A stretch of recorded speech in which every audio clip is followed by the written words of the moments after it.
Voilà. Qu'est-ce qu'une obésité? On a entendu parler d'obésité. Lors du on a parlé d'obésité.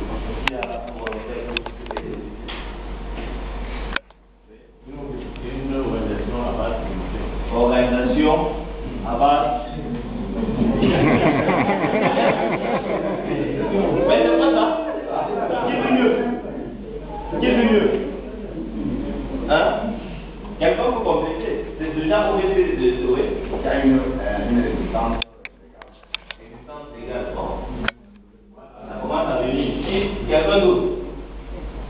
Une organisation à base communautaire Organisation à base communautaire bien structurée et reconnue. Il a défini aussi l'obésité. Hein? Mais maintenant, il a apporté des éléments. Il a bien les éléments qu'on va revenir là-dessus. Voilà. Quelqu'un pour nous lire la définition du bon. Tout groupe organisé et dont on reconnaît l'existence et le fonctionnement effectif dans la communauté.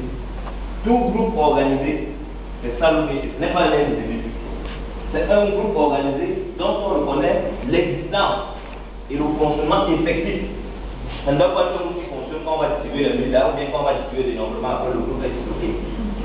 Deuxième couleur. Tout groupe qui est représentatif de la communauté pour laquelle elle a été sélectionnée. L'obésité n'est pas l'association d'une famille.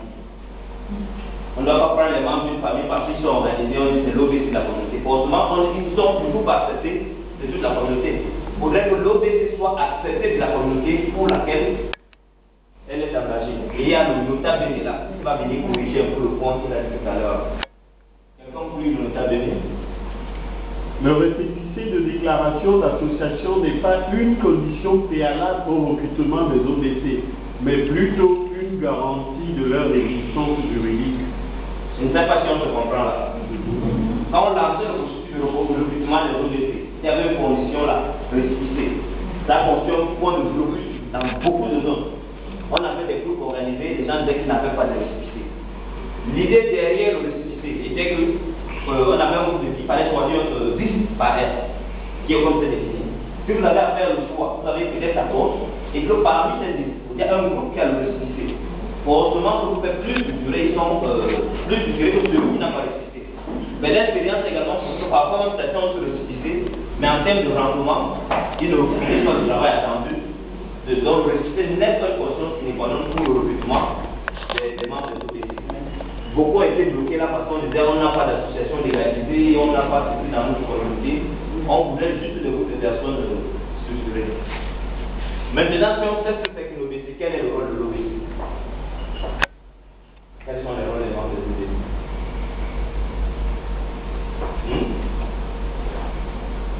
Comment ça va?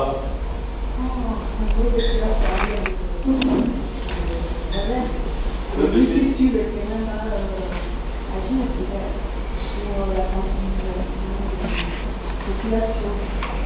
Quoi d'autre? Quels sont les rôles des OBC? Je crois qu'on a parlé déjà de ça depuis, on a essayé de dire. Hein?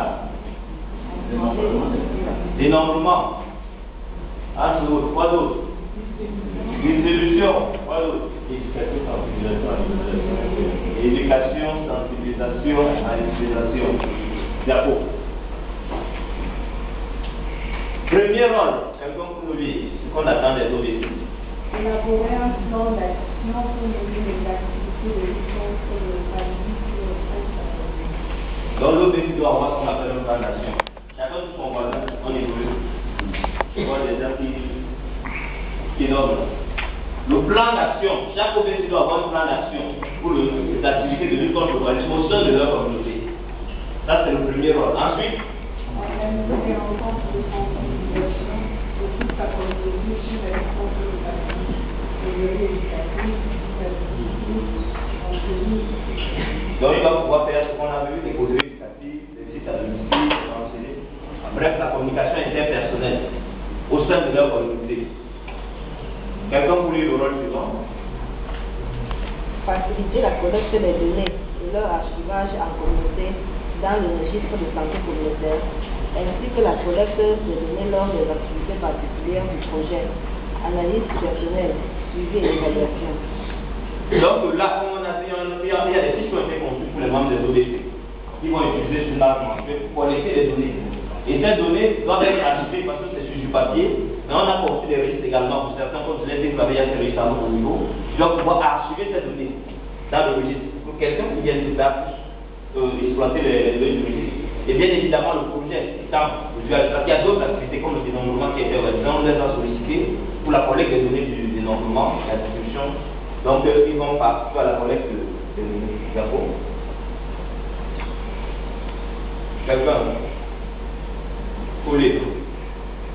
Utiliser les données collectées sur le paludisme pour faire le plaidoyer au sein de la communauté et au-delà en faveur de la lutte contre le paludisme. Voilà la notion de plaidoyer maintenant qui est intervient au niveau des OBC. Parce qu'ils doivent collecter les données. Si à la fin ils se rendent compte par exemple de taux d'utilisation de la moustiquaire est fait dans leur communauté à l'issue de la collecte des données mensuelles, ils peuvent utiliser les chiffres qu'ils ont obtenus pour faire du plaidoyer auprès des décideurs de la communauté. Donc je crois qu'on va voir ça dans le module d'évaluation. Quelqu'un pour lire le point suivant? Faciliter la gestion des activités de prise en charge à domicile des cas de paludisme simple par le relais communautaire et la production régulière des rapports liés à cette gestion. Vous voyez le relais intervient ici maintenant. Dans notre communauté, on a ce qu'on appelle les agents de relais communautaires qui mettent déjà les activités de plus en plus. L'OBC ne met pas les activités de lutte contre le paludisme. Même si dans certaines communautés, on va trouver des membres des OBC qui sont agents de relais communautaires. Le rôle de l'OBC ici, c'est de renseigner les gens de la communauté. Dans un cas de paludisme, voilà quelqu'un qui est agent de relais communautaire dans notre communauté, qui a les assistants à son niveau et qui doit prendre en charge l'enfant. Donc c'est leur rôle là, sensibiliser, envoyer, repérer les gens vers l'agent de relais communautaire. Et bien évidemment, à la fin du mois, l'OBC doit produire un rapport mensuel d'activité. C'est ça qu'on essaie de mettre au dernier point. Et pour faciliter, selon la fonction pour moi, c'est pour qu'ils vont se remplir à la fin du mois et renvoyer au niveau des OSP. Donc là, c'est une manière de résumer un peu le rôle des OBC. Je vais revenir un peu sur le problème d'OBC parce que ça s'est posé. Quand on lançait le recrutement, on a parlé du mois de 10 OBC par air. Je crois que c'est le message qui avait été passé. Beaucoup sont focalisés sur la notion de 10 OBC par air et certains nous ont dit on ne peut pas avoir 10 OBC. 10 OBC par air, c'est avoir une moyenne, un chiffre. Vous êtes tous conscients qu'il y a des airs plus grands que d'autres airs. Il était donc question, si vous avez 4 airs de santé, on vous appelle qu'on fait ça, c'est 40 OBC. Et maintenant, en fonction de la taille de vos airs, vous essayez de repasser ces 40 peu, c'est OBC plus pour couvrir la zone. Donc, il n'est pas question d'aller dans une aire où on n'a pas besoin forcément de 10 et de prendre 10. Beaucoup sont focalisés à l'extérieur de plus. Les airs qui avaient besoin de plus de 10 sont toujours avec moins de 10.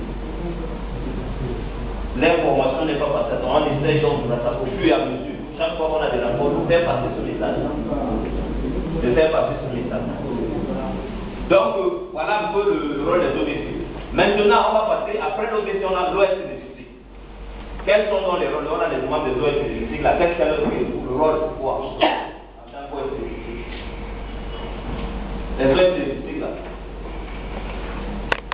Le rôle, c'est quoi? Oui. Superviser le travail des OBC sur le terrain. Quoi d'autre? OSC. On peut partager. Hein? Former les OBC. Quoi d'autre? C'est déjà mettre en œuvre Les aider à mettre en œuvre leurs activités. le pays de l'argent. Payer de l'argent. Payer de l'argent aux OBC. Quoi d'autre? Élaborer les plans d'action. Ok, c'est bon. La première des choses qu'on attend d'une OS district, c'est quoi? Hein? Dresser la cartographie des OBC de santé. Quand on parle de cartographie, il n'est pas aller dessiner la carte, mais on a un tableau, c'est de savoir mon district de santé à tel nombre d'aires de santé, tel aire à tel nombre d'OBC. Et le responsable c'est tel, il s'occupe de telle zone. Donc il y a un tableau qu'on vous envoie pour la cartographie des OBC.